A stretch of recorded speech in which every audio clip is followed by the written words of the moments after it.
ময়মনসিংহের হাটবাজারে বৃষ্টির অজুহাতে বেড়েছে সব ধরনের সবজির দাম। বেড়েছে চাল, ডিম সহ মাছ, মাংসের দামও। নিত্যপণ্যের দাম অস্বাভাবিক বাড়ায় বেকায়দায় পড়েছে ক্রেতারা।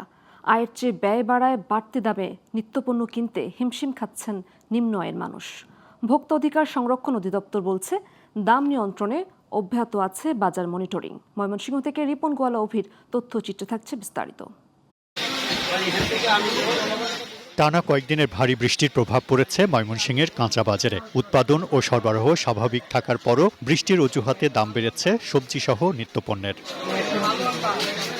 সব ধরনের সবজির দাম বেড়েছে 20 থেকে 30 টাকা। বেগুনকে সাথে নিয়ে কাঁচা মরিচ ঝাঁজ ছড়াচ্ছে 120 টাকা কেজিতে। হালি প্রতি ডিম বেড়েছে 3 টাকা। 5 থেকে 10 টাকা বেড়েছে চিকন ও মোটা চাল। দেশি মাছের দাম চলে গেছে ক্রয় ক্ষমতার বাইরে। ব্রয়লার মুরগি বিক্রি হচ্ছে 190 টাকা, সোনালী মুরগি 320 ও দেশি মুরগি বিক্রি হচ্ছে 600 টাকা কেজি। স্থিতিশীল আছে গরু ও খাসির মাংসের দাম। সব সবজি 5 টাকা, 10 টাকা, 15 টাকা কেজিতে বাড়ছে। গলদা পাওয়া যাচ্ছে না, যা টুকটাক পাওয়া যাচ্ছে গলদার একটু দাম বেশি, 1000 টাকা 1100 টাকা কেজি। ব্রয়লার কেজিতে আর 10 টাকা বাড়ছে, সোনালী 10-15 টাকা।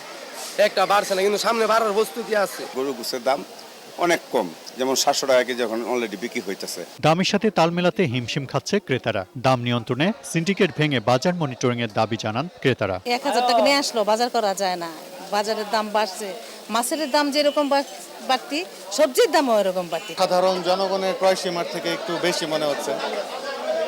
গতানুগতিকভাবে যে দাম থাকে তার থেকে একটু বেশি মনে হচ্ছে। আমাদের মতো সাধারণ জনগণের জন্য অনেক কষ্টসাধ্য, অনেক ব্যয়বহুল, যেটা আমরা পারি না, আমাদের জন্য অনেক কষ্ট হয়ে গেছে। এদিকে ভোক্তা অধিকার সংরক্ষণ অধিদপ্তর বলছে, নিয়মিত মনিটরিং এর পাশাপাশি বেশি দামে পণ্য বিক্রি করলে নেওয়া হচ্ছে আইনি ব্যবস্থা। সরকার কর্তৃক নির্ধারিত পণ্যের মূল্যের চেয়ে যদি কোনো ব্যবসায়ী বা ব্যবসায়ী প্রতিনিধি যে দাম বেশি নিয়ে থাকে, সেক্ষেত্রে আমরা আইনগত ব্যবস্থা গ্রহণ করি। পণ্যের যে ক্রয় মূল্য এবং বিক্রয় মূল্যের সাথে একটা বিস্তর একটা পার্থক্য রয়েছে, সেক্ষেত্রে আমরা যাচাই করে আইনগত ব্যবস্থা গ্রহণ করে থাকি। ঊর্ধ্বমুখী দ্রব্য মূল্যের লাগাম টেনে ধরতে শিগগির কার্যকর পদক্ষেপ নেবে সরকার, এমনটাই দাবি ময়মনসিংহবাসীর।